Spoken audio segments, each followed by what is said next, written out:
For this recording, I am going to give you a couple minutes to go ahead and pause the video and rewrite the following problem in terms of sine and cosine.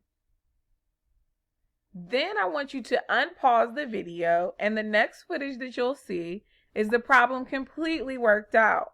I will then go over it and tell you how to complete the problem. Good luck! When you rewrote it in terms of sine and cosines, did you get the following? That the cosine of theta times, well, tangent of theta is sine of theta over cosine of theta, plus cotangent of theta is cosine of theta divided by sine of theta.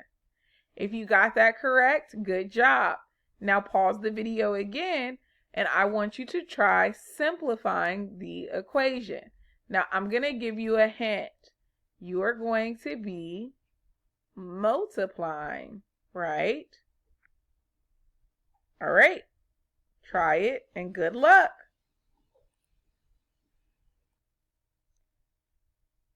Okay, now look at what we simplify this to. Did you get this?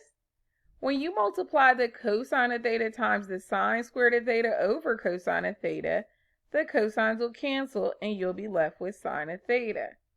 Now if you multiply cosine of theta times cosine of theta over sine of theta, you'll be left with cosine of theta times cosine of theta in the numerator over sine squared of theta. Now two cosines just make cosine squared theta. So our finished product is sine squared of theta plus cosine squared of theta over sine squared of theta. Now, we're not done because I think we could do some more work here. Remember the Khan Academy activity when we were adding fractions together?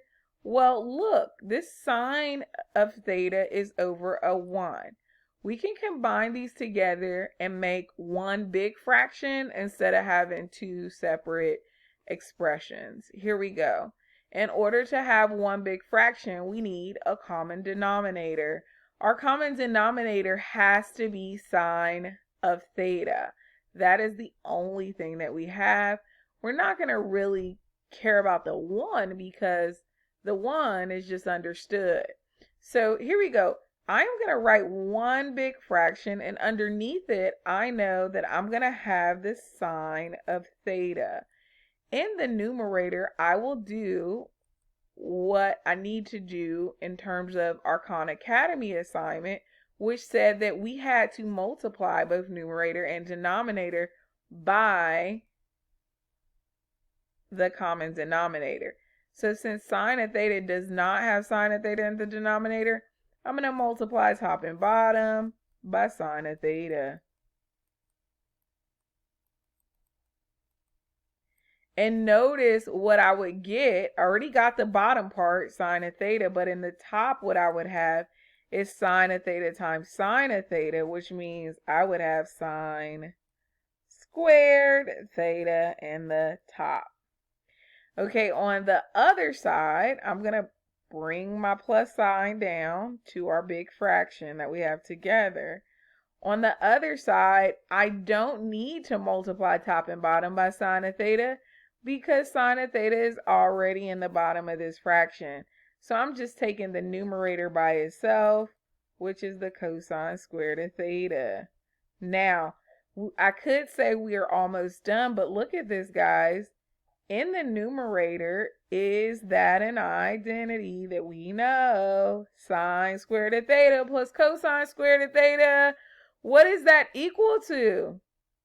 And if you said 1, you are right on. This is 1 over sine of theta. Good job.